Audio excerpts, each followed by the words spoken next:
Welcome to today's Tea Time audio story. It's time to slow down, take a deep breath, and enjoy a moment just for you. As you sip your favorite tea, let your mind drift into the world of stories, where imagination comes alive and anything is possible. Listening to audio stories isn't just entertaining, it's also a wonderful way to relax, spark creativity, and improve your English in a natural and enjoyable way. Stories have the power to transport us to far-off places, introduce us to new characters, and remind us of life's little lessons. So whether you're here to unwind, learn something new, or simply enjoy a quiet escape, this is your time. Get comfortable, let your worries melt away, and allow today's story to take you on a journey. Let the magic begin.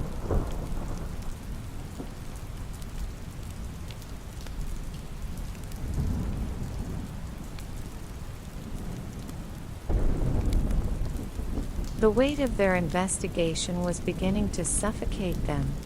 What had started as a determined effort to expose Olivia had turned into a shadow looming over every moment Ethan and Sophia spent together. The nights they used to fill with laughter and whispered confessions were now spent poring over old rumors, digging through social media posts, and chasing leads that always seemed just out of reach. Sophia felt like she was drowning in it. At first, she had been just as eager as Ethan to uncover the truth.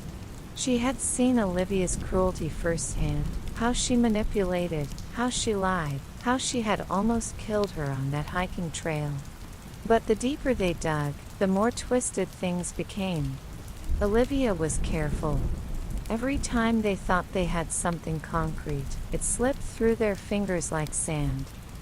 The worst part was that Olivia had started twisting the story before they could even act. She played the victim, subtly turning people against Sophia. First, it was little things, whispers in the hallways, classmates giving Sophia strange looks. Then came the rumors that Sophia was obsessed with Olivia, that she was the one who had been starting drama, that she was the real manipulator. Sophia knew it was Olivia's doing, but knowing didn't make it hurt any less. Ethan, however, refused to slow down. If anything, the mounting tension made him even more relentless. Every spare moment, he was searching, questioning people, digging for something that could bring Olivia down once and for all.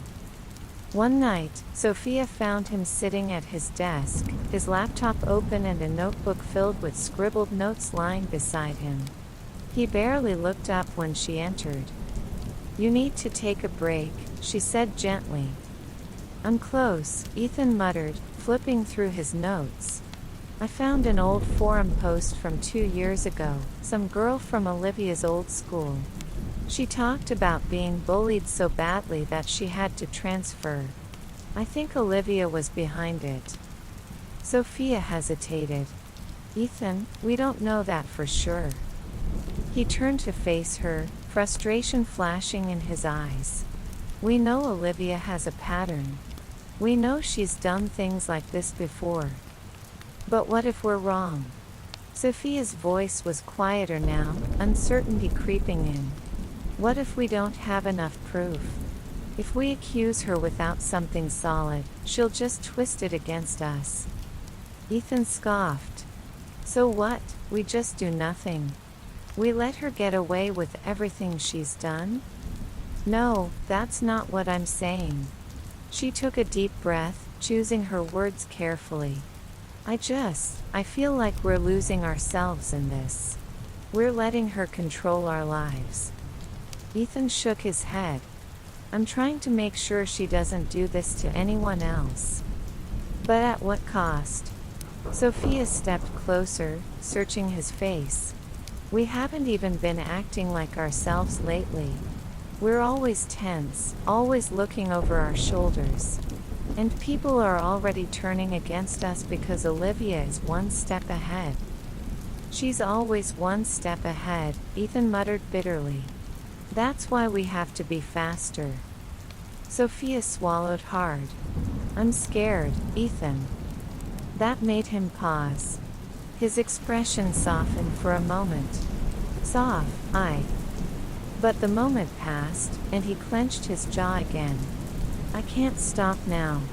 Not when we're this close. Sophia took a step back, wrapping her arms around herself. And what if this doesn't end the way you think it will? What if we don't find what we need? Or worse, what if she turns everyone against us completely? Ethan exhaled sharply, running a hand through his hair. You're giving her too much credit. And you're underestimating her, Sophia countered. She's dangerous, Ethan. And I don't just mean physically. She knows how to manipulate people, how to make them believe her. If we're not careful, we could end up looking like the bad guys. Ethan's hands clenched into fists. I don't care how she spins it. I know what she did. And I won't just sit back and let her ruin more lives. Silence hung between them, heavy and suffocating. Sophia's heart ached. She could see the anger in Ethan's eyes, the need to fix everything, to bring justice where it had been denied. But she also saw something else, exhaustion. He was running himself into the ground for this. And it was pulling them apart. I don't know if I can do this anymore, she admitted quietly. Ethan's expression flickered with something unreadable. What are you saying? I don't want to spend every second of my life fighting Olivia. Sophia's voice broke slightly. I don't want to lose myself in this. Ethan stared at her for a long moment. Then, he took a step back, nodding slowly. So that's it. You're giving up? Tears pricked at Sophia's eyes. No, I'm trying to find a way to move forward without letting this consume me. Ethan let out a bitter laugh. Must be nice. Sophia's breath caught. Ethan. But he was already turning away. I need some air. He grabbed his jacket and walked out the door without another word. Sophia stood there, feeling like she had just lost something she couldn't put into words. That night, she lay awake in bed, staring at the ceiling. The silence felt unbearable. She hated fighting with Ethan. Hated the distance growing between them. But she also couldn't ignore the feeling gnawing at her gut, that this path they were on was leading them somewhere dangerous. She had never seen Ethan like this before. So determined, so consumed by anger.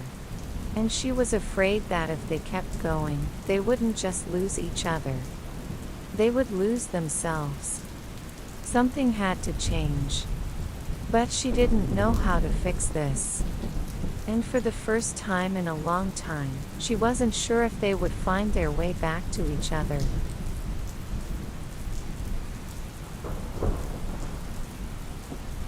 Thank you for joining today's Tea Time story. We hope you enjoyed this journey into the world of imagination and storytelling. Whether it made you smile, sparked a new thought, or simply gave you a moment to relax, we're grateful to have shared this time with you. Thank you for listening and being part of our story time. Keep dreaming, keep imagining, and we'll see you again for another magical tale soon. Until next time, take care and happy listening.